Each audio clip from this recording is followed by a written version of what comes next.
When you're running a professional services organization, people are your product, and the culture of your company is one of the biggest influences on that product. Like an appreciating client, culture is a strategic asset of your company. If you ever want to raise money or sell your company, any intelligent investor is going to want to understand the strengths of your culture, just like they want to understand the strength of your profit line. So your culture should be invested in and nurtured just like any other strategic asset of your business. If you don't define and actively manage your culture, then you're leaving a lot up to chance. What is culture? To me, it is the sum of your systems and behaviors and your values, all of which create an experience. An experience for your employees and an experience for your customers. Company culture is how things get done in your business.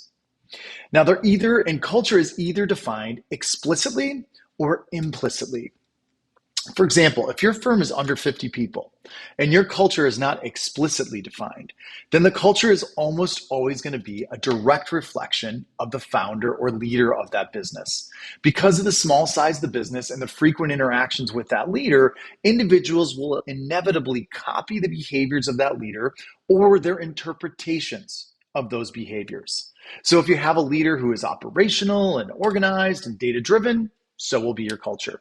If you have a leader who is visionary and emotional and unorganized, so will be the culture.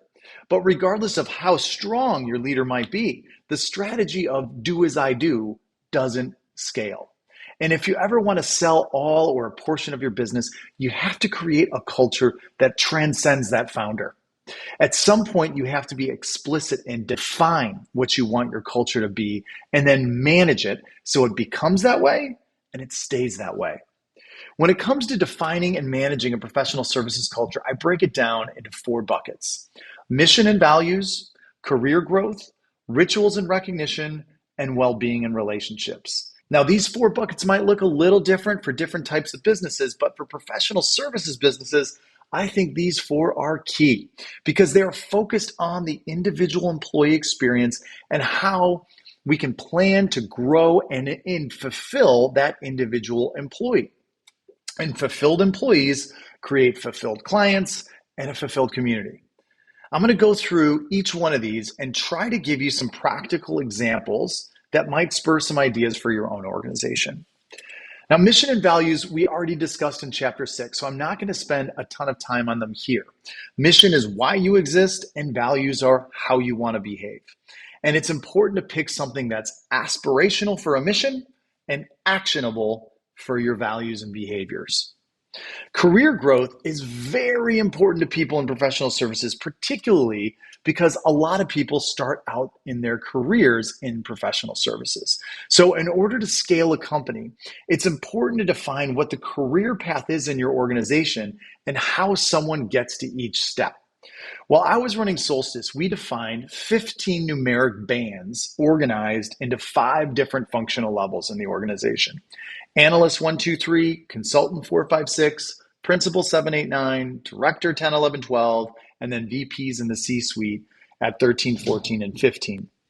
And each band had a salary level and a bill rate in order to protect the margins. So every practice area had to find their characteristics and the behaviors needed to be demonstrated at each band. And then we held promotions quarterly so people could move up a band or potentially up a functional level. This allowed people, particularly early in their career, to level up quickly, which keeps people motivated and focused. And this system was then coupled with an individual self-directed training budget and an in-house university where employees taught one another the required skills to move up in the organization. This might sound like a lot, but it actually started out very lightweight, and then we just added more detail and content as we learned over time. Rituals and recognition are key ingredients in making sure people are being seen and feeling valued. Weekly office meetings and quarterly all-company meetings kept everybody on the same page. And those meetings are also where I instituted the Pass the Pail ritual, which is where anyone in the company could anonymously ask a question or make a suggestion. And I actually valued the more difficult questions because it allowed me to share the constraints of the business with the employees or how trade-offs were made. so everyone could follow my logic. They may not have agreed with my logic all the time, but everyone always respected that transparency. And oftentimes, this ritual would point out issues that I acknowledged needed to be corrected so the employee base could see that commitment to change in real time. Other rituals like our peer-nominated awesomeness award allowed for individual shout-outs for people that were demonstrating our core values and also continue to emphasize their importance. Rituals like Express Day, which was our 24-hour hackathon we held every year, allowed people to get out of their day-to-day and partner with one another in new ways to scratch their innovative itches and inevitably bring great new ideas to the company. And finally, well-being and relationships is the fourth, in my opinion, the most important bucket. I believe that the strength of a culture and an organization is directly proportional to the number of its meaningful social connections. The more friends people have in a company, the more engaged they're going to be. And for this reason, we formalized a peer-to-peer mentorship program, which allowed everyone to participate in the growth of one another.